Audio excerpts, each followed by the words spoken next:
ప్రస్తుతం మనతో పాటు ఉన్నారు ఒమేగా హాస్పిటల్స్ ఎండి ఫౌండర్ డాక్టర్ మోహన్ వంశీ గారు. ఒకసారి డాక్టర్ గారితో మాట్లాడదాం. సార్ నమస్తే అండి. నమస్తే అండి. డాక్టర్ గారు ఒకటి చెప్పండి, ఏంటంటే జనరల్గా క్యాన్సర్ వచ్చినప్పుడు ఇలాంటి లక్షణాలు ఉంటాయి, లేకపోతే ఇలాంటి సిమ్టమ్స్ ఉంటాయి, లేకపోతే ఇలాంటి చేంజెస్ ఉంటాయి బాడీలో, ఈ పార్ట్లో ఉంటాయి, ఆ పార్ట్లో ఉంటాయి, అలా చెప్తూ ఉంటారు కదా. బట్ క్యాన్సర్స్లో రకరకాల క్యాన్సర్స్ ఉన్నాయి. ఏ క్యాన్సర్ వచ్చినా ఒకే రకమైన లక్షణాలు కనిపిస్తాయా, లేకపోతే క్యాన్సర్కి వేరే వేరే లక్షణాలు కనిపిస్తూ ఉంటాయా? జనరల్లీ క్యాన్సర్కి వేరే లక్షణాలు ఉంటాయండి. ఓహో. బట్ కొన్ని లక్షణాలు కామన్గా ఉంటాయి. అంటే ఏదైనా కూడా కొన్ని ఉండవచ్చు. అవి ఉంటే క్యాన్సర్ కావచ్చు అని అర్థం తప్ప అవి ఉంటే క్యాన్సర్ ఉందని కాదు. మోస్ట్ ఇంపార్టెంట్ థింగ్ ఆకలి తగ్గిపోవటం, లాస్ ఆఫ్ హెపటైట్, తినాలనిపించకపోవటం. ఫుడ్ ఉంటుంది, కొంచెం ఆకలిగానే ఉంటుంది, ఫుడ్ ప్లేట్ టేబుల్ దగ్గరికి వెళ్తారు, తినకుండా వెనక్కి వచ్చేస్తారు. డిస్టేస్ట్ ఫర్ ఫుడ్, ఎంతో ఇష్టమైన ఫుడ్ అది, కానీ తినబుద్ధి కావట్లేదు, తిన్న టేస్ట్ సరిగా తెలియడం లేదు. తర్వాత అన్ఎక్స్ప్లెయిన్డ్ వెయిట్ లాస్, అంటే చాలామంది వెయిట్ తగ్గుతుంటారు, కావాలని తగ్గుతుంటారు. వీరు మామూలుగా తింటున్నారు, మామూలుగా తన పని తను చేసుకుంటున్నారు, సేమ్ డైట్ తింటున్నారు, కానీ వెయిట్ తగ్గిపోతున్నారు. Very important warning signal of cancer. మూడోది లో grade fever, not high, 99.5, once in a day or twice a day fever వస్తుంటుంది, మెలేజ్ ఉంటుంది, ఒళ్ళని నొప్పులుగా ఉండటం, పని చేయాలనిపించకపోవటం, లాంగ్ టర్మ్, అంటే ఇమీడియట్ 4 రోజులు కాదు. మీకు నాకు కూడా వైరల్ ఫీవర్ వస్తే మెలేజ్ ఉంటుంది, మైల్డ్ వైరల్ ఫీవర్ వస్తే లో గ్రేడ్ ఫీవర్ ఉంటుంది. సో ఏమైనా రావచ్చు అది. అలా కాకుండా లాంగ్ టర్మ్, ఎక్కువ రోజులు, associated with weight loss, distaste for food, ఆకలి తగ్గిపోవటం, ఇవన్నీ కనుకుంటే క్యాన్సర్ కావచ్చు. ఓల్డెన్ డేస్లో 30-40 ఏళ్ల క్రితం ట్యూబర్క్లోసిస్కి ఇవే సిమ్టమ్స్ కనబడేవి. ఇప్పుడు ట్యూబర్క్లోసిస్ ఇండియాలో బాగా తగ్గిపోయింది. ఇప్పుడు ఈ సిమ్టమ్స్ అన్నీ కూడా ఎవరికైనా వస్తే క్యాన్సరే. ఇప్పటికీ కూడా చాలాసార్లు లంగ్లో ఒక షాడో కనపడినా, ఇలాంటి సిమ్టమ్స్ ఉన్నా చాలామంది ఓల్డ్ డాక్టర్స్ ఇంకా టీబీ మెడిసిన్స్ రాసేస్తుంటారు. 30-40 ఏళ్ల క్రితం లంగ్లో షాడో కనపడంగానే ముందు ఏటీటీ అంటే యాంటీ ట్యూబర్కులర్ ట్రీట్మెంట్ రాసేసేవాళ్ళు. ఇప్పుడు అలా కాదు, మనం కన్ఫర్మ్ చేసుకోవాలి. చాలాసార్లు ఇప్పటికీ కూడా నేను చూస్తుంటాను, పేషెంట్స్ టీబీకి ట్రీట్మెంట్ తీసుకోవటం, తగ్గకపోతే అప్పుడు 3 నెలల తర్వాత సిటీ స్కాన్ చేయటం, అందులో క్యాన్సర్ బయటపడటం, ఆ పార్టీకి ముదిరిపోవటం. సో ఇలా ఏ సిమ్టమ్ కూడా కన్ఫర్మేషన్ కావాలి మనకి. సో ఈ సిమ్టమ్స్ అన్నీ కూడా ఏ క్యాన్సర్లోనే ఉండొచ్చు. ఇన్ అడిషన్ టు దిస్, మనకు శరీరంలో ఏ పార్ట్లో అయితే క్యాన్సర్ వచ్చిందో ఆ పార్ట్ని బట్టి సిమ్టమ్స్ ఉంటాయి. ఉదాహరణకి బ్రెయిన్ క్యాన్సర్ అనుకోండి, హెడేక్, క్రమం తప్పకుండా హెడేక్ పెరుగుతూ ఉంటుంది, ఇంటెన్సిటీ పెరుగుతూ ఉంటుంది. ఎస్పెషల్లీ ఎర్లీ మార్నింగ్ హెడేక్, నిద్ర లేవగానే హెడేక్, లేకపోతే లేవటమే హెడేక్తో నిద్ర లేవటం, హెడేక్ వచ్చి పొద్దున్నే 4-5 గంటలకు మెలకు రావటం, అండ్ వర్సనింగ్ హెడేక్తో పాటు ఫిట్స్ రావటం, కళ్ళు తిరిగినట్టు ఉండటం, వామిటింగ్ రావటం, ప్రొజెక్టైల్ వామిటింగ్ సడన్గా, అంటే టైం కూడా ఇవ్వదు. మామూలుగా వామిటింగ్ సెన్సేషన్ ఉంటే తెలుస్తుంటుంది, వచ్చేస్తే అనుకున్నప్పుడు వాష్రూమ్కి వెళ్తాం, వామిటింగ్ చేసేస్తాం. ఇక్కడ అది కూడా అంత టైం ఇవ్వదు. టక్కన హెడేక్, వామిటింగ్, ఫిట్స్, ఇది వెరీ ఇంపార్టెంట్, ఎస్పెషలీ నడి వయసులో 40s దాటాక ఇలాంటి సిమ్టమ్ ఉంటే definitely most likely brain cancer. అంటే బ్రెయిన్లోనే పుట్టుండవచ్చు, శరీరంలో ఇంకెక్కడైనా పుట్టి బ్రెయిన్కి పాకుండవచ్చు. That is very common. In fact 100 brain cancers, brain tumours చూస్తే 70 బయట నుంచి వచ్చినవే. అంటే దాన్ని ప్రైమరీ, సెకండరీ అంటాం. తర్వాత బ్రెయిన్లో వచ్చిన లొకేషన్ బట్టి సిమ్టమ్స్ మారిపోతాయి. మోటార్ కార్టెక్స్ అంటారు, పెరైటల్ ఏరియా, అక్కడ వచ్చినట్టయితే ఆపోజిట్ సైడ్ కాలో చెయ్యో వీక్ అవటం, పడిపోవటం, కాలు పడి పూర్తిగా పక్షవాతం రావటం.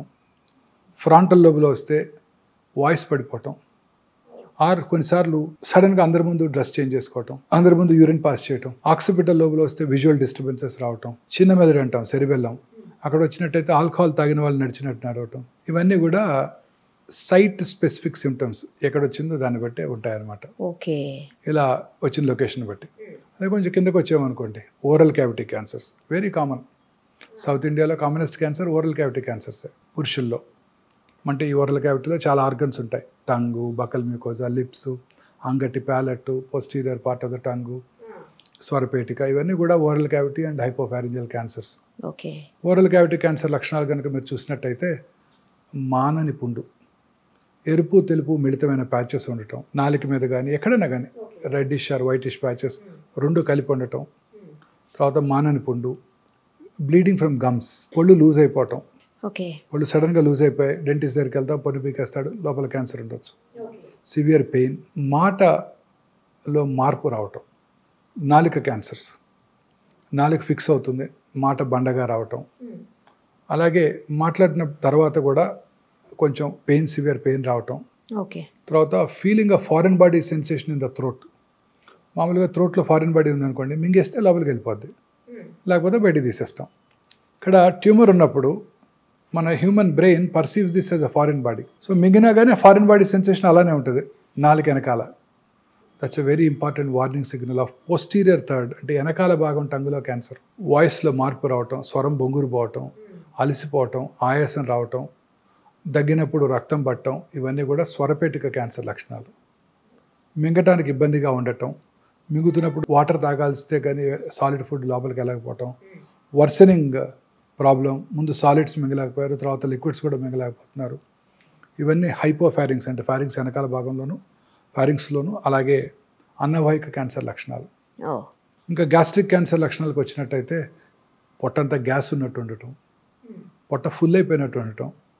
ఒక వెరీ ఇంపార్టెంట్ వార్నింగ్ సిగ్నల్ ఏంటంటే కొంచెం ఫుడ్ తీసుకున్నా పొట్ట ఫుల్ అయిపోవటం. నార్మల్గా మీరు బ్రేక్ఫాస్ట్కి 4 ఇడ్లీలు తింటారు రోజు, ఇప్పుడు 2 తినగానే పొట్ట ఫుల్ అయిపోతుంది. You don't feel like eating, you feel full. Very important warning signal of gastric cancer అనమాట.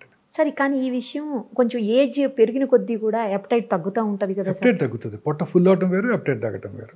ఇవన్నీ జనరలైజ్ సిమ్టమ్స్. ఇవి ఉంటే క్యాన్సర్ ఉందని కాదు, అదే అర్థమైంది. మనం అర్థం చేసుకుంటాం. వామిటింగ్ రావటం, కడుపులో మంట రావటం, హార్ట్ బర్న్ రావటం, వామిటస్లో బ్లడ్ పట్టడం, మోషన్ బ్లాక్గా రావటం, స్టమక్లో బ్లీడ్ అయినా ఆ acid in the stomach would turn that pink colour blood into black colour, black motion రావటం, ఇవన్నీ కూడా గ్యాస్ట్రిక్ క్యాన్సర్ లక్షణాలు. సౌత్ ఇండియాలో gastric cancer is the commonest cancer.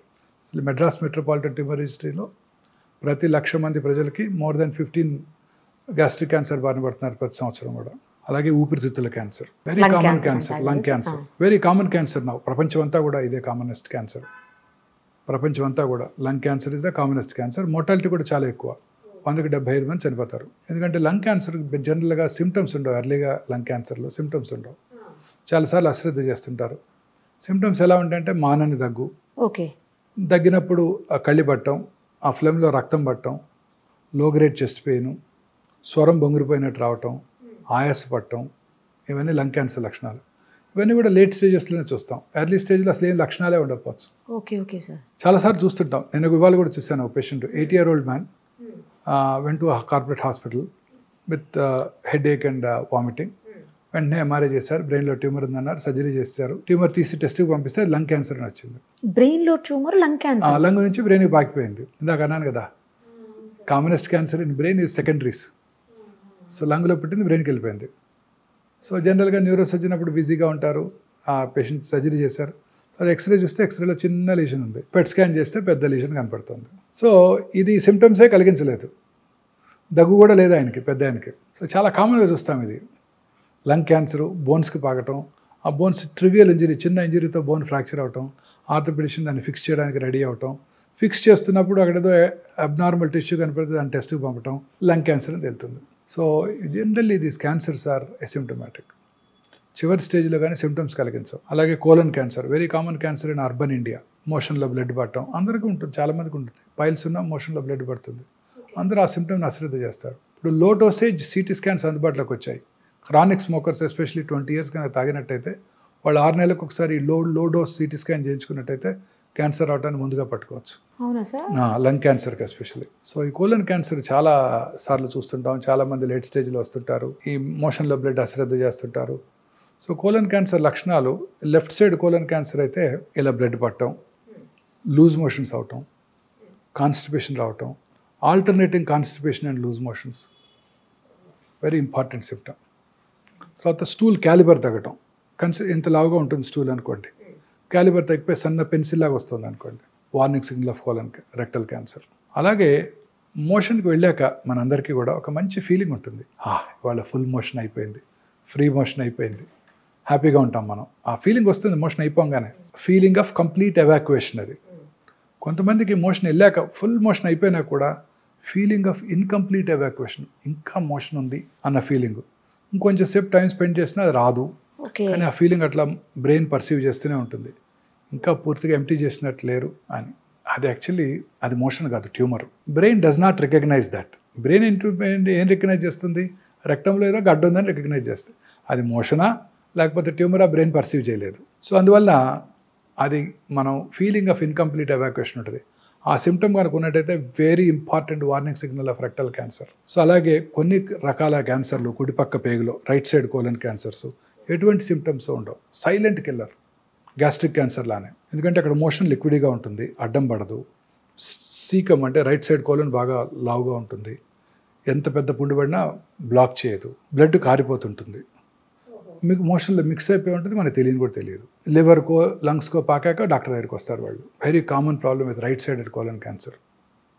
అసలు 40 ఏళ్ళు దాటాక ఎవరికైనా ఎనీమియా అంటే రక్తలేమి రక్తహీనత వచ్చినట్టయితే ఫస్ట్ ఎండోస్కోపీ కొలనోస్కోపీ చేసుకోవాలి. సౌత్ ఇండియాలో అయితే upper GI endoscopy first, followed by colonoscopy normal ఉంటే.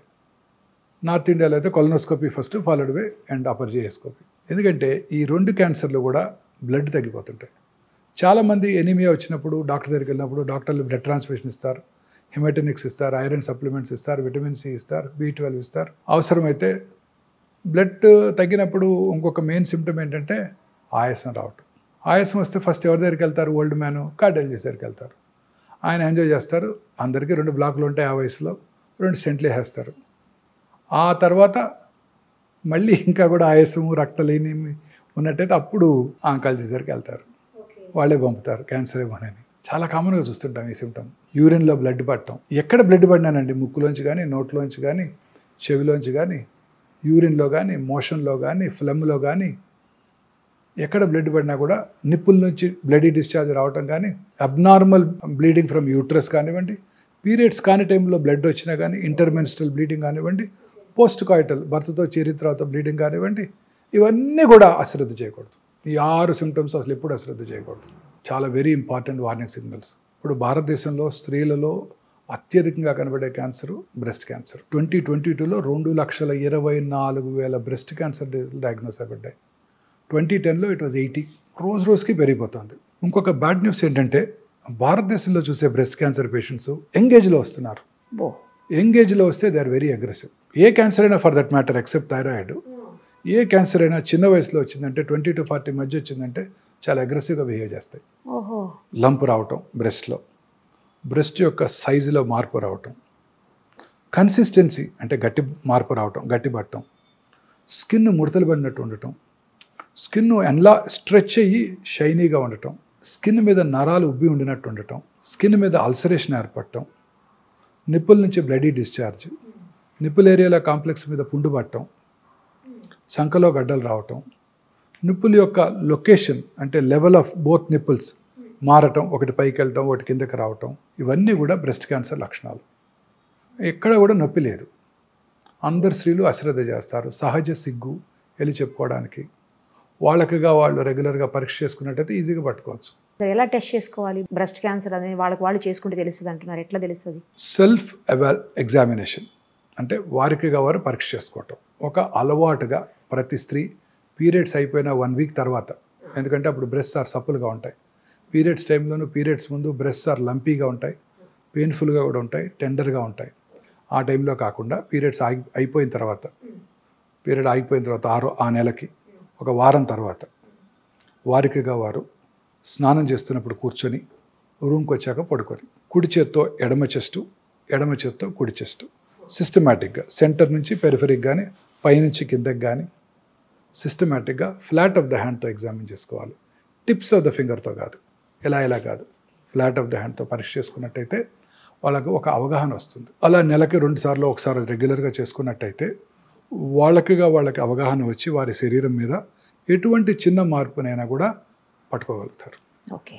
ప్రతి స్త్రీ 20 years తర్వాత రెగ్యులర్గా ఒక అలవాటు చేసుకుని తర్వాతే రెగ్యులర్గా కనుక చేసుకున్నట్టయితే క్యాన్సర్ రావడాన్ని మనకు డాక్టర్ కన్నా ముందుగా వారే పసిగడతారు. గర్భసంచి క్యాన్సర్ కామనెస్ట్ క్యాన్సర్. పీరియడ్స్ కాని టైంలో బ్లడ్ పట్టడం, intermenstrual bleeding, post coital bleeding, low grade lower abdominal pain, white discharge, ఇవన్నీ ప్రతి స్త్రీ చూస్తూనే ఉంటారు. నొప్పి కలిగించో అశ్రద్ధ చేస్తారు. బట్ ఈ గర్భసంచి cancer is especially seen in people belonging to lower socio economic strata, poorer sections of the society. ఎందుకంటే వాళ్ళలో సరి అయిన అవగాహన లేకపోవటం, హైజీన్ మీద, మెన్స్ట్రల్ పీరియడ్స్ టైంలో సరి అయిన హైజీన్ మెయింటైన్ చేయకపోతే హ్యూమన్ పాపిలోమేటస్ వైరస్ HPV వైరస్ ఎక్కువగా వ్యాప్తి చెంది ఈ క్యాన్సర్లు వస్తుంటాయి. ఈ HPV virus is a very smart virus, smarter than corona. అబ్బో. అదేం చేస్తుందంటే ఇంట్రాసెల్యులర్ సెల్ లోపల ఉంటుంది, సెల్ బయటకు రాదు. తద్వారా సెల్ లోపలే ఉంటే మన ఇమ్యూన్ మెకానిజమ్స్ దాన్ని పట్టుకోలేవు. సో దానికి ఇమ్యూనిటీ డెవలప్ అవ్వదు. కరోనా మీకు ఒకసారి వస్తే ఇమ్యూనిటీ డెవలప్ అయిపోతుంది, రెండోసారి వస్తే అంత సివియర్గా ఉండదు. దీని అలా కాదు, లోపలే ఉంటుంది, ఇమ్యూనిటీ రాదు, రిపీటెడ్ ఇన్ఫెక్షన్స్, క్యాన్సర్ వచ్చేస్తుంది. అందుకే ప్రతి స్త్రీ కూడా వ్యాక్సిన్ తీసుకోవాలి. 20 ఏళ్ళకు ముందే 10-12 ఏళ్ల వయసులోనే వ్యాక్సిన్ కనుక తీసుకున్నట్టయితే 3 డోసెస్ ఈ గర్భసంచి ముఖద్వార క్యాన్సర్ వాళ్ళకి ఎప్పటికీ రాదు. మొన్ననే బడ్జెట్ అనౌన్స్ చేశారు నిర్మలా సీతారామన్ గారు. ఈ సంవత్సరం నుంచే వ్యాక్సిన్ ఇస్తామని ఫ్రీగా ఇండియాలో మ్యానుఫ్యాక్చర్ చేస్తామని ఓటాన్ అకౌంట్ బడ్జెట్లో చెప్పారు, మొన్న బడ్జెట్లో చెప్పలేదు. మరి చెప్పారేమో మనం చూడలేదేమో తెలియదు, పూర్తి డిస్క్రిప్షన్ చూస్తే తప్ప మనం చెప్పలేము. సో ఇండియాలో తయారు చేస్తున్నారు కాబట్టి మోర్ ఎకనామికల్ అయిపోతుంది, ప్రజలందరికీ కూడా తీసుకురాగలిగితే. కానీ చిన్న ఏజ్లోనే అంటున్నారు, చిన్న ఏజ్లోనే, తర్వాత పనికి రావాలి. పెళ్ళైన వాళ్ళు కూడా తీసుకోవచ్చు, బట్ ముందుగా వాళ్ళు టెస్ట్ చేసుకుని జబ్బు లేదని చూసుకొని వ్యాక్సిన్ వేసుకున్నాక 6 నెలలు ప్రెగ్నెన్సీ రాకూడదు. 45 ఏళ్ళ వరకు తీసుకోవచ్చు, but best time is 10 to 12 years. అసలు వైరల్ ఇన్ఫెక్షన్ రాకముందే కనుక తీసేసుకుంటే సరిపోద్ది. ఇంకా చాలా క్లినికల్ ట్రయల్స్ కూడా జరుగుతున్నాయి. అసలు జబ్బు ఇచ్చేది బాయ్సే, అంతే, మెన్నే ఇచ్చేది. సో మెన్కే ముందు ఇచ్చేస్తే అది చేస్తున్నారు. క్లినికల్ ట్రయల్స్ జరుగుతున్నాయి దాని ఎఫికసీ మీద. ఫ్యూచర్లో అది కూడా వస్తుంది. మెన్లో కూడా ఓరల్ క్యాన్సర్స్కి మైకల్ డగ్లస్ చెప్పారు కదా, famous movie artist, Hollywood, oral క్యాన్సర్స్కి రావడానికి కూడా అబ్రాడ్లో HPV virus is the most commonest cause. మనకి tobacco usage, gutka usage, smokeless tobacco and smoking tobacco is the risk factor, most important risk factor మనకి. So అలాగే పుట్టుమచ్చల్లో వచ్చే క్యాన్సర్స్, మెలనోమా అంటాం. పుట్టుమచ్చ సైజు పెరిగినా, కలర్ మారినా, పుండుబడినా, ఫ్లేక్స్గా ఊడిపోతున్నా, బ్లడీ డిశ్చార్జ్ ఉన్నా అవి క్యాన్సర్గా మారుతున్న లక్షణాలు అనమాట. ఈ పుట్టుమచ్చ క్యాన్సర్స్ వెరీ డేంజరస్ అండి, చాలా అగ్రెసివ్గా పాకుతుంటాయి. ఇలా వచ్చిన లొకేషన్ బట్టి మన క్యాన్సర్స్ లక్షణాలు ఉంటాయన్నమాట. సార్ చెప్పండి, ఇప్పుడు ఒక హెరిడిటరీగా వచ్చేటువంటి క్యాన్సర్స్ ఉంటాయి కొంతమందికి అలా కాకుండా కేవలం వాళ్ళ హ్యాబిట్స్ తోటి, ఫుడ్ హ్యాబిట్స్, లేదంటే డ్రంకన్ కండిషన్స్, బాగా ఆల్కహాలిక్, లేదంటే స్మోకింగ్, ఇలాంటి వాటితోటి వచ్చే క్యాన్సర్స్ ఉంటాయి. మరి ఇలాంటివి కూడా హెరిడిటరీ క్యాన్సర్స్గా మారే అవకాశం ఉంటుందా, అలా ఏముండదా? అంటే cancer is not hereditary, first మీరు తెలుసుకోవాలి. అది ఒక 6 రకాల క్యాన్సర్స్: బ్రెస్ట్, ఓవరీ, థైరాయిడ్, ప్రాస్టేటు, కోలను, ప్యాంక్రియాస్. ఇవి కనుక దగ్గర బంధువుల్లో ఉన్నట్టయితే, అంటే అక్క చెల్లెలకి, అన్నదమ్ములకి, తల్లిదండ్రులకు ఉన్నట్టయితే, ఫస్ట్ డిగ్రీ రిలేటివ్స్లో వాళ్ళకి ఈ క్యాన్సర్ వచ్చే అవకాశాలు సాధారణ ప్రజానీకం కంటే కొంచెం ఎక్కువ. అంతే తప్ప వాళ్ళకి వస్తేనే కాదు. కొన్ని జన్యుపరమైన కారణాల వల్ల క్యాన్సర్స్ వస్తాయి. Most important BRCA1, BRCA2, famous personality, Hollywood movie heroine Angelina Jolie. తల్లిగారికి ట్రిపుల్-నెగటివ్ బ్రెస్ట్ క్యాన్సర్ వస్తే వారు ఈ BRCA1, BRCA2 టెస్ట్ చేయించుకొని 2011లోనే వారు bilateral mastectomy, subcutaneous mastectomy, implant place చేసుకున్నారు. అలాగే బైలాటరల్ ఊఫరెక్టమీ కూడా చేయించుకున్నారు. 2 ఓవరీస్ కూడా తీయించేసుకున్నారు. Hereditary breast ovarian cancer syndrome అంటారు దీన్ని. సో ఈ 2 కనుక ఉన్నట్టయితే 100% breast cancer, 70 to 80% ovarian cancer వస్తుంది.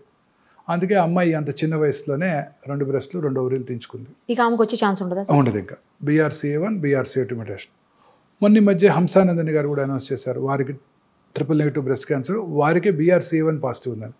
వారికి కూడా బ్రెస్ట్ క్యాన్సర్ వచ్చే అవకాశాలు 90%, ఓవేరియన్ క్యాన్సర్ వచ్చే అవకాశాలు 60 to 70%. సో ఈ BRCA1, BRCA2 పాజిటివ్ ఉంటే వాళ్ళకి రిస్క్ రిడక్షన్ సర్జరీస్ అని ముందే చేయించుకున్నట్టయితే క్యాన్సర్ రాకుండా కాపాడుకోవచ్చు. తర్వాత కొన్ని రకాల thyroid cancers, medullary thyroid carcinoma, red gene అంటారు, RET జీన్, రెడ్ జీన్, అది కనుక్కున్నట్టయితే వాళ్ళకి ఆ క్యాన్సర్ వస్తుంది. మల్టిపుల్ ఎండోక్రైన్ నియోప్లేషియా అని కూడా అంటారు. సో వాళ్ళకి ఆ మెడులరీ కార్సినోమా ఉండి రెడ్ జీన్ కనుక పాజిటివ్ ఉంటే వాళ్ళ పిల్లలకి థైరాయిడెక్టమీ చేసేయాలి ఫస్టే. ఎప్పుడు చేయాలి? 1 year రాకముందే చేసేయాలి, అప్పుడే బెస్ట్ సర్వ్డ్. అంత చిన్న ఏజ్. రెడ్ జీన్ పాజిటివ్ ఉంటే 1 year రాకముందే చేసేసేయాలి థైరాయిడ్ సర్జరీ, టోటల్ థైరాయిడెక్టమీ చేయించేసుకోవాలి. అలాగే FAP gene, familial adenomatous polyposis coli, ఈ FAP జీన్ పాజిటివ్ ఉన్న వాళ్ళలో 35 నుంచే క్యాన్సర్లు వచ్చేస్తుంటాయి కోలంలో. ఆ FAP జీన్ పాజిటివ్ ఉంటే 35 years రాగానే కొలనోస్కోపీ చేయించుకొని, లేకపోతే ముందుగానే కొలనోస్కోపీ స్క్రీనింగ్ చేసుకుంటూ పాలిప్స్ కనుక డెవలప్ అయిన వెంటనే టోటల్ ప్రాక్టోకోలెక్టమీ చేసేసుకుంటే ఆ క్యాన్సర్ రావడాన్ని మనం నిరోధించవచ్చు. అలాగే hereditary non polyposis colon cancer కూడా ఉంది, లించ్ సిండ్రోమ్ అంటారు. వాళ్ళకు కూడా ఈ కోలన్ క్యాన్సర్ స్క్రీనింగ్ రెగ్యులర్గా చేసుకోవాల్సి ఉంటుంది. సో ఇంకా ఇతరత్ర ఫుడ్ హ్యాబిట్స్ వలన, మీరు అన్నట్టు స్మోకింగు, ఆల్కహాల్ వలన క్యాన్సర్స్ వస్తాయి. వాళ్ళలో అవి జనరల్గా వంశపారంపర్యం కాదు, అవి జనరల్గా లేట్ ఏజ్లో వస్తుంటాయి. ఓకే. సో స్మోకింగ్ చేసే వాళ్ళను, గుట్కా తినే వాళ్ళలో ఈ క్యాన్సర్స్ చూస్తుంటాం చాలా రెగ్యులర్గా. అది వంశపారంపర్యం కాదు. సార్ ఇప్పుడు ఒకసారి స్మోకింగ్ చేసి 10 ఏళ్ళు 15 ఏళ్ళు 20 ఏళ్ళు స్మోకింగ్ చేసి ఆపేసి 20 ఏళ్ల తర్వాత కూడా వచ్చే అవకాశం ఉంటుందా? 20 ఏళ్ళు ఏంటంటే 50 ఏళ్ళ తర్వాత కూడా వచ్చే అవకాశం ఉంటుంది. ఆ పాపం అలానే వెనకాలే వెంటబడుతూనే ఉంటుంది. చాలా మంది అంటారు నేను స్మోకర్ అంటే కాదు పో అంటారు. అదే ఎప్పుడు చాలా చేసండి 50 ఏళ్ళు ఏంటండి ఆపేసి అంటారు. 50 ఏళ్ళు కాదు 60 ఏళ్ళు అయినా ఆ పాపం వెనకాలే వెంటాడుతుందండి. స్మోక్ చేసిన 6 సెకండ్స్లో 400 to 500 క్యాన్సర్ కారక సబ్స్టెన్సెస్, కార్సినోజెన్స్ బ్లడ్లోకి వచ్చి బాడీ అంతా బ్రెయిన్ నుంచి కింద వరకు ఎక్కడైనా క్యాన్సర్ కలిగించవచ్చు. గర్భసంచి ముఖద్వారం స్మోక్ చేసే ఆడవాళ్ళలో అక్కడ కూడా క్యాన్సర్ వస్తుంది. ఎండోమెట్రియల్ క్యాన్సర్ అని ఒకటి ఉంది. గర్భసంచిలో 2 పార్ట్స్ ఉన్నాయి, body and cervix. Cervix cancer వస్తుంది స్మోక్ చేస్తే, కానీ స్మోక్ చేసే ఆడవాళ్ళలో ఎండోమెట్రియల్ క్యాన్సర్ వచ్చే అవకాశాలు తక్కువ ఉంటాయి. Interesting observation. ఇండియాలో స్మోక్ చేయరు కదా, మా లేడీస్ చేయరు, చాలా తక్కువ వేళ్ళ మీద లెక్క పెట్టచ్చు. అమెరికాలో వాళ్ళు ఎక్కువ చేస్తారు, మగవాళ్ళ కంటే ఎక్కువ స్మోక్ చేస్తున్నారు, వాళ్ళు పోటీగా చేస్తున్నారు. వాళ్ళలో సర్విక్స్ క్యాన్సర్ వచ్చే అవకాశాలు ఉంటాయి, బట్ ఎండోమెట్రియల్ క్యాన్సర్ తగ్గిపోద్దంట. Very interesting epidemiological data. First time in America ఈ స్మోకింగ్ వల్ల వచ్చే lung cancer incidence first time తగ్గింది. గత 100 ఏళ్ళుగా లంగ్ క్యాన్సర్ ఇన్సిడెన్స్ పెరుగుతూనే ఉంది. పాస్ట్ 2 ఇయర్స్గా వాళ్ళు చేసిన క్యాంపెయిన్స్ వల్ల కానివ్వండి, అవేర్నెస్ వల్ల కానివ్వండి, స్మోకింగ్ తగ్గిపోతుంది. ఇండియాలో కూడా బాగా తగ్గిపోయింది స్మోకింగ్. చాలా తగ్గిందండి స్మోకింగ్, బాగా తగ్గిపోయింది. ప్రజెంట్ జనరేషన్ పెద్దగా స్మోక్ చేయట్లేదండి. సార్ వీటన్నిటికీ అసలు స్క్రీనింగ్ అనేది ఇంపార్టెంట్ కదా? చాలా ఇంపార్టెంట్. ఎలా అసలు అంటే ఎలా తెలుస్తుంది, ఎప్పుడు చేయించుకోవాలి, ఎలా చేయించుకోవాలి? అన్ని క్యాన్సర్స్కి స్క్రీనింగ్ లేదండి. కొన్ని కామన్ క్యాన్సర్స్, ఉదాహరణకి గర్భసంచి ముఖద్వార క్యాన్సర్, దాన్ని అసలు ప్రివెంటే చేయవచ్చు. నేను చెప్పిన ఇందాక వైరస్ వ్యాక్సిన్ తీసుకోవడం ద్వారా, దాన్ని ప్రైమరీ ప్రివెన్షన్ అంటాం. సెకండరీ ప్రివెన్షన్ కూడా ఉంది దానికి. గర్భసంచి క్యాన్సర్ రావడానికి ముందే లాంగ్ ప్రీ క్యాన్సరస్ ఫేజ్ ఉంటుందండి. అంటే క్యాన్సర్ అవడానికి ఒక 5-6 ఏళ్ల ముందే పట్టుకోవచ్చు, ఇది అశ్రద్ధ చేస్తే క్యాన్సర్గా మారుతుందని, చిన్న పాప్స్మియర్ టెస్ట్ చేసుకోవడం ద్వారా. సో అలాంటి ప్రీ క్యాన్సరస్ ఫేజ్లో కనుక్కుంటే ఆ గర్భసంచి తీసేస్తే వాళ్ళకి ఇంకా క్యాన్సర్ రాదు. దీన్ని సెకండరీ ప్రివెన్షన్ అంటాం. అలాగే గర్భసంచి క్యాన్సర్ వచ్చిందో లేదో తెలుసుకోవడానికి simple test Pap smear, liquid based Pap smear అంటారు. ప్రతి సెక్షువల్లీ యాక్టివ్గా అయినాక, అంటే పెళ్ళైనాక ఫస్ట్ 1 year సంవత్సరానికి ఒకసారి, 3 ఏళ్ళ తర్వాత నుంచి 2-3 ఏళ్ళకి ఒకసారి పాప్స్మియర్ చేయించుకోవడం ద్వారా మనం ఈ క్యాన్సర్ అవడాన్ని ముందుగా పసిగట్టవచ్చు. మన ఇండియన్ ఉమెన్ అయితే ఎస్పెషలీ కోస్టల్ ఆంధ్రప్రదేశ్, తమిళనాడు, ఒరిస్సాల్లో ఈ క్యాన్సర్ ఇన్సిడెన్స్ చాలా ఎక్కువ.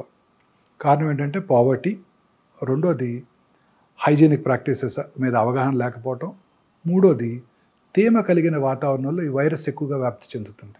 అక్కడ హ్యూమిడిటీ ఎక్కువ ఉంటుంది కదండి సముద్ర తీరంలో, వాళ్ళలో ఈ వైరస్ ఎక్కువగా వ్యాప్తి చెంది క్యాన్సర్ ఎక్కువ వస్తుంది. వాళ్ళు సంవత్సరానికి ఒకసారి పాప్స్మియర్ టెస్ట్ చేసుకోవడం ద్వారా క్యాన్సర్ రావడానికి ముందుగా పసిగట్టవచ్చు. సో ఎర్లీగా పట్టుకుంటే క్యూర్ అయిపోతుంది. Okay sir. ఇది ఫస్ట్.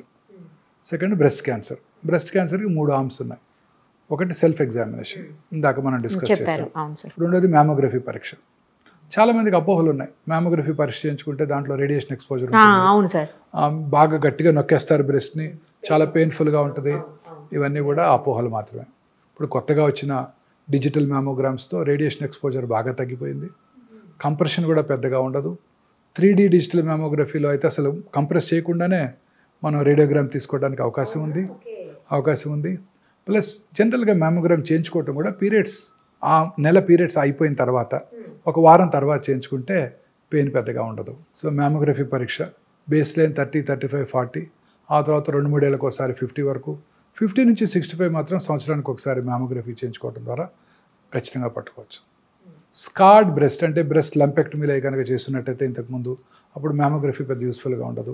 చాలామంది ఇంప్లాంట్స్ పెట్టుకుంటుంటారు, వాళ్ళలో కూడా మ్యామోగ్రఫీ యూస్ఫుల్గా ఉండదు. వాళ్ళకి ఎంఆర్ మ్యామోగ్రఫీ చేయాల్సి ఉంటుంది, మ్యాగ్నెటిక్ రెజొనెన్స్ మ్యామోగ్రామ్. ఇప్పుడు కొత్తగా పెట్ ఎంఆర్ మ్యామోగ్రామ్ కూడా అందుబాటులోకి వచ్చింది. PET MR mammogram first time ఇండియాలో హైదరాబాద్లోనే అందుబాటులోకి వచ్చింది. మన దగ్గర ఉందండి. పెట్ ఎంఆర్ మ్యామోగ్రామ్ చేసుకోవడం ద్వారా ఆ క్యాన్సర్ని చాలా ఎర్లీగా ఐడెంటిఫై చేయవచ్చు. ఎంఆర్ మ్యామోగ్రామ్లో మ్యామోగ్రఫీలో ఉన్న రేడియేషన్ ఎక్స్పోజర్ కూడా ఉండదు, and MRI is no radiation కదా. ఇది కూడా స్క్రీనింగ్ పనిచేస్తుంది. అది చేయించుకుంటే ఎక్కువ కొంచెం గ్యాప్ తీసుకోవచ్చా నెక్స్ట్ దానికి? అలానే లేదండి, టైంకి చేసుకోవాల్సిందే. ఆ ఫేమస్ ఎగ్జాంపుల్ మార్టినా నవరతులవా, ప్రతి ఇయర్ జనవరిలో చేసుకుంటుంది, unmarried lady. So she doesn't have children. So వాళ్ళకి రిస్క్ ఎక్కువ. పిల్లలు లేని వాళ్ళకి లేట్గా ఫస్ట్ చైల్డ్ పుట్టిన వాళ్ళకి, family history of breast cancer ఉన్న వాళ్ళకి, ఒక సైడ్ బ్రెస్ట్ క్యాన్సర్ వచ్చి ఉంటే రెండో సైడ్ వచ్చే అవకాశాలు ఎక్కువగా ఉంటాయి. మూడోది వయసు పెరిగే కొలది. ఇవన్నీ బ్రెస్ట్ క్యాన్సర్ రిస్క్ ఫ్యాక్టర్స్. జనవరికి అమ్మాయి మ్యామోగ్రామ్ చేయించుకునేది. సో సడన్గా జనవరి బదులు మేలో చేయించుకున్నారు, వచ్చేసింది చిన్న లంపు. అప్పుడు she was a commentator for French open. అప్పుడు సో సర్జరీ చేయించుకొని she was giving commentary for the French open tennis. So అందుకని టైంకి చేయించుకోవాలి, సంవత్సరానికి ఒకసారి 50 దాటాక. ఎస్పెషల్లీ రిస్క్ ఫ్యాక్టర్స్ ఉన్న స్త్రీలు, ఒబీస్ ఉమెను, స్మోక్ చేసే ఉమెను, ఆల్కహాల్ తాగే ఉమెను, వీళ్ళందరికీ రిస్క్ ఎక్కువ అండి. ఒబిసిటీతో అన్ని క్యాన్సర్స్ ఎక్కువైపోతాయి. రాత్రిపూట మనం ప్రశాంతంగా 7ంటికో 8ంటికో భోజనం చేసేసి 9ంటికి అలా పడుకొని నిద్రపోతే పొద్దున్నే ఒక చక్కటి ఎర్లీ మార్నింగ్ 1 o'clock 2 o'clock ఒక హార్మోన్ ఉత్పత్తి అవుతుంది. ఆ hormone has a strong anti cancer properties. So ఈ రాత్రిపూట పనిచేసే పురుషుల్లోనూ స్త్రీలలో ముఖ్యంగా బ్రెస్ట్, కోలను, ఓవేరియన్ క్యాన్సర్, పురుషుల్లో అన్ని రకాల క్యాన్సర్లు, ప్రాస్టేట్ క్యాన్సర్తో సహా అన్నీ వచ్చేస్తాయి వాళ్ళకి. ఆ యాంటీ క్యాన్సర్ హార్మోన్ ఉత్పత్తి ఆగిపోతుంది. మీరు కూడా రాత్రి లేటుగా పడుకొని, నేనైనా రాత్రిపూట లేటుగా పడుకునే ముందు ఒక అరగంట టీవీ చుట్టం అన్ని ఛానల్స్, తర్వాత మళ్ళీ బెడ్ ఎక్కాక కూడా డార్క్లో మళ్ళీ ఆ blue screen, mobile screen, WhatsApp messages answer చేయటం, వీటిలో ఆ హార్మోన్ ఉత్పత్తి తగ్గిపోతుంది, క్యాన్సర్ వచ్చే అవకాశాలు ఎక్కువగా ఉంటాయి. ఇన్ఫ్యాక్ట్ డార్క్లో పడుకోవడం బెటర్ అండి. పడుకోవడం బెటర్. బెడ్ లైట్ ఉండకూడదు అసలు. ఒకవేళ బెడ్ లైట్ లేకపోతే మీకు బాగా భయంగా ఉంటుంది, నిద్ర పట్టదు అనుకుంటే చిన్న రెడ్ కలర్ లైట్ పెట్టుకోండి. రెడ్ కలర్ లైట్, లేదంటే అవతల రూమ్లో వేసి ఇక్కడ పడుకోవటమే, అంతే. ఏ కలర్ అయినా ఇలాగనే చేస్తే మీకు హార్మోన్ ఉత్పత్తి ఎక్కువ ఉంటుంది, మెలటోనిన్ హార్మోన్. దానివల్ల క్యాన్సర్ రాకుండా ఉండే అవకాశాలు ఎక్కువ ఉంటాయి. ఇప్పుడు మన దైనందిన జీవితంలో వచ్చే మార్పులేండి క్యాన్సర్ అవడానికి కారణాలు. సో అప్రాక్సిమేట్లీ 22 years బ్యాక్ నేను బసవతారక హాస్పిటల్ డైరెక్టర్గా జాయిన్ అయిన రోజు హైదరాబాద్లో ఒక్కటే ప్రైవేట్ క్యాన్సర్ హాస్పిటల్, 45 మంది పేషెంట్లు. ఇవాళ 22 ఏళ్ల తర్వాత 45 క్యాన్సర్ హాస్పిటల్స్ ఉన్నాయి 2 తెలుగు రాష్ట్రాల్లో. ఒక్కచోట బెడ్ ఖాళీ లేదు. నా కళ్ళ ముందు వచ్చిన మార్పు అది. నాకు 13-14 years బ్యాక్ మీరు ఇచ్చిన ఇంటర్వ్యూలో ఆ రోజు చెప్పారు మీరు, ఇప్పుడు 10 మందిలో ఒక్కళ్ళకు కూడా కనిపించట్లేదు, 20 మందికి ఒక్కళ్ళకి అట్లా కనిపిస్తుంది, కానీ రాబోయే 10-15 ఏళ్ల తర్వాత నిరుపమ గుర్తుపెట్టుకో నువ్వు, మళ్ళీ మనం ఇంటర్వ్యూ చేద్దాం ఆ తర్వాత అని కూడా అన్నారు ఆ రోజు మీరు. ఇప్పుడు ప్రతి 9 మందిలో ఒకరి క్యాన్సర్ వస్తుంది. అదే చెప్పారు మీకు ఆ రోజు. 16 లక్షల న్యూ క్యాన్సర్ పేషెంట్స్. అది ICMR వారు ఇచ్చిన report, Indian council for medical research 2022లో వచ్చిన నెంబర్ ఆఫ్ క్యాన్సర్స్. అది ఎంతవరకు కరెక్ట్ అని చెప్పలేం.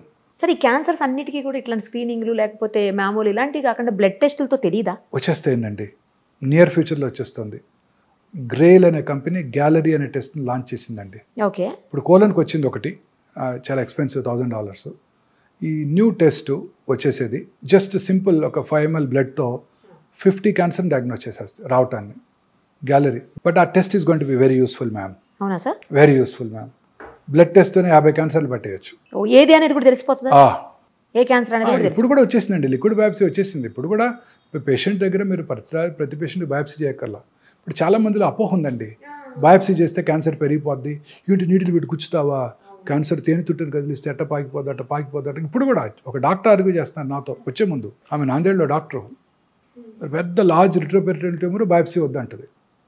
మా డాక్టర్ చెప్పాడు, అంతా వద్దు, వాళ్ళ డాక్టర్ చెప్పాడు ఊరికే, అది అలా మీరు రప్చర్ చేస్తే రప్చర్ అయిపోద్దంట, అందులో వాటర్ కూడా ఉందంట, వాటర్లో కలిసిపోయి బాడీ అంతా వెళ్ళిపోద్దంట ఆర్గ్యూ చేస్తున్నారు. అదంతా అపోహ మాత్రమే. బయాప్సీ చేయడం వల్ల క్యాన్సర్ పెరగదు. అలాంటి వాళ్ళకి liquid biopsy 10 ml blood draw చేసి పంపితే సర్క్యులేటింగ్ ట్యూమర్ సెల్స్ అని మన బ్లడ్లో ఉంటాయండి. తెలిసిపోద్ది. కానీ ఇంకా పూర్తిగా అందుబాటులోకి రాలేదా? వచ్చేసింది. ఇప్పుడు చేసేసాం మా పేషెంట్కి లిక్విడ్ బయాప్సీ. అదేంటండి, లిక్విడ్ బయాప్సీ చేసి అందులో సర్క్యులేటింగ్ ట్యూమర్ సెల్స్ని ఐడెంటిఫై చేసి ఆ ట్యూమర్ సెల్స్ని ల్యాబ్లో గ్రో చేసి ఇన్విట్రో అది ఏ రకమైన యాంటీ క్యాన్సర్ డ్రగ్కు లొంగుతుందో చెప్పే ఫెసిలిటీస్ వచ్చేసాయి. దీనిని ఆంకోనామిక్స్ టెస్టింగ్ అంటారు. మన దగ్గర ఉంది. ఇంకా అదే బ్లడ్లో సర్క్యులేటింగ్ ట్యూమర్ ఫ్రీ DNA ఉంటుంది. ఆ DNAని నెక్స్ట్ జనరేషన్ సీక్వెన్సింగ్ చేసి ఏ రకమైన జన్యుపరమైన మ్యూటేషన్ వల్ల ఈ క్యాన్సర్ వచ్చిందో తెలుసుకునే ఫెసిలిటీ కూడా వచ్చేసింది. అంటే ఇప్పుడు సైంటిస్ట్ బిలీవ్ దాన్ని ఫౌండేషన్ 1 టెస్ట్ అంటారు. మన బాడీలో అబౌట్ 2000 ప్రోటాన్ కోడింగ్ జీన్స్ ఉంటాయి. జెనోమిక్ మ్యాపింగ్ అయిపోయింది, Watson and Crick Nobel prize కూడా వచ్చింది. Equally good number of non proton coding jeans కూడా ఉంటాయి. ఈ ప్రోటాన్ కోడింగ్ జీన్స్లో ఒక 500 to 600 ఆంకోజీన్స్ అంటే క్యాన్సర్ కారక జన్యువుల్ని సైంటిస్టులు ఐడెంటిఫై చేశారు. ఈ క్యాన్సర్ కారక ఈ 500-600 క్యాన్సర్ కారక జన్యువుల్లోనే మ్యూటేషన్ వల్ల క్యాన్సర్ వస్తుంది కూడా అని సైంటిస్టులు గట్టిగా నమ్ముతున్నారు. మ్యూటేషన్ అంటే ఏదో జన్యుపరమైనదిగా అంటే తల్లిదండ్రుల నుంచి వచ్చిన దగ్గర కాదు, ఇతరత్ర కారణాలు, స్మోకింగ్ వల్ల మ్యూటేషన్ రావచ్చు, పెస్టిసైడ్ వల్ల మ్యూటేషన్ రావచ్చు, పొల్యూషన్ వల్ల మ్యూటేషన్ రావచ్చు, మానసిక ఆందోళన వల్ల మ్యూటేషన్ రావచ్చు. ఆ మ్యూటేషన్ వల్లే క్యాన్సర్ వస్తుంది అని సైంటిస్టులు ఇప్పుడు గట్టిగా నమ్ముతున్నారు. ఈ 10 ml బ్లడ్లోంచే సర్క్యులేటింగ్ ట్యూమర్ సెల్స్ని ఐడెంటిఫై చేసి ఆ ట్యూమర్ సెల్స్ని ల్యాబ్కు పంపించి ఏ రకమైన యాంటీ క్యాన్సర్ డ్రగ్కు లొంగుతుందో తెలుసుకోవచ్చు. అలాగనే ఇదే బ్లడ్లో సర్క్యులేటింగ్ ట్యూమర్ ఫ్రీ డిఎన్ఏ ఉంటుంది. ఆ డిఎన్ఏని మనం ఈ ఎన్జిఎస్ చేసుకొని ఏ రకమైన జన్యుపరమైన మ్యూటేషన్ వల్ల ఈ క్యాన్సర్ వచ్చిందో తెలుసుకొని ఆ జన్యుపరమైన మ్యూటేషన్ని టార్గెట్ చేసే మెడిసిన్ ఉందా లేదా చూసి ఆ మెడిసిన్ ఇచ్చేస్తే అది కూడా క్యూర్ అయిపోవడానికి అవకాశం ఉంది. అంత అడ్వాన్సెస్ ఇప్పుడు మనకి అందుబాటులోకి వచ్చేసాయి. సో ఈ జన్యుపరమైన మ్యూటేషన్ రావడానికి గల కారణం పెస్టిసైడ్స్ కావచ్చు, పొల్యూషన్ కావచ్చు, ఆల్కహాల్ కావచ్చు, స్మోకింగ్ కావచ్చు, ఆ హార్మోనల్ ఇన్ఫ్లుయెన్స్ కావచ్చు, వైరల్ ఇన్ఫెక్షన్, హ్యూమన్ పాపిలోమాటస్ వైరస్ కావచ్చు, హెపటైటిస్ బి వైరస్ కావచ్చు, వీటన్నిటి వల్ల ఈ మ్యూటేషన్ రావచ్చు. అన్నిటికన్నా మోస్ట్ ఇంపార్టెంట్ నేను నమ్మేది ఏంటంటే ఇన్ని 30 సంవత్సరాలు experience general surgery, oncology surgery practice చేసిన తర్వాత అన్నిటికన్నా మోస్ట్ ఇంపార్టెంట్ కాదు మానసిక ఆందోళన. మానసిక ఆందోళన వల్లే ఈ మ్యూటేషన్స్ వస్తున్నాయి, ఈ క్యాన్సర్లు పెరిగిపోతున్నాయి. ఇలా ఈ మానసిక ఆందోళన వలన అన్ని రకాల జబ్బులు వస్తున్నాయని నేను గట్టిగా నమ్ముతున్నాను మేడం. 30 ఏళ్ళు ఆంకాలజీ ప్రాక్టీస్ చేశాక అన్ని రకాల జబ్బులకి, కరోనా కానివ్వండి, కరోనరీ ఆర్టరీ డిసీజ్ కానివ్వండి, సెరిబ్రోవాస్కులర్ యాక్సిడెంట్ కానివ్వండి, క్యాన్సర్ కానివ్వండి, క్యాన్సర్ కూడా అన్నీ కూడా ఈ మానసిక ఆందోళన వల్ల. మనసు ప్రశాంతంగా సంతోషంగా ఉండాలి. చాలా పర్ఫెక్ట్ చెప్పారు సార్. ఫైనల్లీ ఒక్కటి చెప్పండి, మీరు చాలా బిజీ ఉన్నారు, ఈ ఒక్కటే, ఇంకా ఎక్కువ క్వశ్చన్స్ అడగను సార్. అన్ని రకాల జబ్బులకి ముందే వ్యాక్సిన్స్ వస్తున్నాయి, రకరకాల ప్రివెన్షన్స్ వస్తున్నాయి, ఎందుకు క్యాన్సర్కి రావట్లేదు? క్యాన్సర్కి కాజ్ అండ్ ఎఫెక్ట్ లేదు కదా, ఇంకా తెలియదు కదా. ఇప్పుడు సర్వైకల్ క్యాన్సర్ కనుక్కున్నారు, హ్యూమన్ పాపిలోమాటస్ వైరస్ ఇన్ఫెక్షన్ వస్తే క్యాన్సర్ వస్తుంది, దానికి వ్యాక్సిన్ కనుక్కున్నారు. మిగతా క్యాన్సర్స్కి ఇంకా కాజ్ తెలియదు కదా. We presume it is to be some mutation. మరి దానికే కనుక్కోవచ్చుగా. ఇంకా టైం పడుతుంది. ఆ మ్యూటేషన్ ఇంకా చాలా కష్టం. ఇప్పుడు ఈ మధ్య ఈ హైపోథసిస్ అంతా వచ్చింది, ఈ మధ్య వచ్చేస్తుంది. కొన్నాళ్ళు మ్యూటేషన్ కనుక్కుంటారు, ఆ మ్యూటేషన్ మందులు కూడా కనుక్కుంటారు, ప్రాబ్లం ఉండదు మనకి. నెక్స్ట్ 10 yearsలో రావచ్చా సార్ అప్రాక్సిమేట్లీ? చెప్పలేమండి, వచ్చేస్తుంది క్యాన్సర్ ఖచ్చితంగా. ఈ మ్యూటేషన్స్ కానీ మందులు వచ్చేస్తాయండి. ఇప్పుడు అంతా కూడా ఇమ్యూనోథెరపీయే కదండి. అన్ని రకాల క్యాన్సర్స్కి మన ఓన్ ఇమ్యూనిటీని పెంచే డ్రగ్సే కదా. ఇప్పుడు మన బాడీలో టీ సెల్స్ అని ఉంటాయి, హ్యూమన్ టీ సెల్స్. చిన్నప్పుడు మన కరోనా టైంలో గుర్తుందా, నాకు ఎన్ని యాంటీబాడీస్ ఉన్నాయి, నాకు టీ సెల్ మీడియేట్ ఇమ్యూనిటీ ఎక్కువ ఉంది. T cells are the killer cells. శరీరంలోకి వచ్చే క్యాన్సర్ సెల్ని, కరోనా వైరస్ని, ఇతర బ్యాక్టీరియాని, అన్నిటిని, ఫారిన్ పార్టికల్ ఏదైనా ట్రాన్స్ప్లాంటెడ్ కిడ్నీని కూడా చంపేస్తుంది. అందుకే ట్రాన్స్ప్లాంటేషన్ చేయించుకున్న వాళ్ళకి ఇమ్యూనోసప్రెసివ్ థెరపీ పెడతారు. ఓకే. క్యాన్సర్ సెల్స్ ఎంత స్మార్ట్ అంటే ఈ కిల్లర్ టీ సెల్స్ని మాస్క్ చేస్తాయి, బ్లాక్ చేస్తాయి. ఇమ్యూనోథెరపీ ఏం చేస్తుందంటే వాటిని అన్మాస్క్ చేస్తుంది.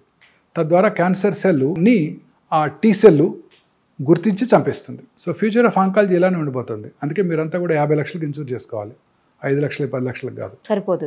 ఇవన్నీ పేటెంటెడ్ మాలిక్యూల్స్, ఇంపోర్టెడ్ మాలిక్యూల్స్. ఇప్పుడు కొలెస్ట్రాల్ తగ్గడానికి వచ్చే మోనోక్లోనల్ యాంటీబాడీ కూడా నెలకు 3 లక్షలు అంట. సో ఫ్యూచర్ అంతా ఏ మెడిసిన్స్ రాబోతున్నాయి, అవన్నీ పేటెంటెడ్ మాలిక్యూల్స్. ఇండియాలో అందుబాటులోకి రావడానికి 10-15 ఏళ్ళు పడుతుంది. అప్పటి వరకు ఇంపోర్ట్ చేసుకోవాలి, చాలా ఎక్స్పెన్సివ్. ఆ తర్వాత తగ్గుతుందా సార్? ఆ తర్వాత తగ్గిపోతాయి. ఇండియాలో తయారు చేస్తే ఏదైనా చీప్ అయిపోద్ది కదా. మన సిప్లా వాళ్ళు వీళ్ళు ఊరికే చేసి పట్టుకొచ్చేస్తారు టక్కన. కాపీ కొట్టడంలో మనం ఇచ్చిన వాళ్ళు ఎవరు లేరు కదా. Perfect sir. Thank you sir. Thank you so much. నమస్తే అండి.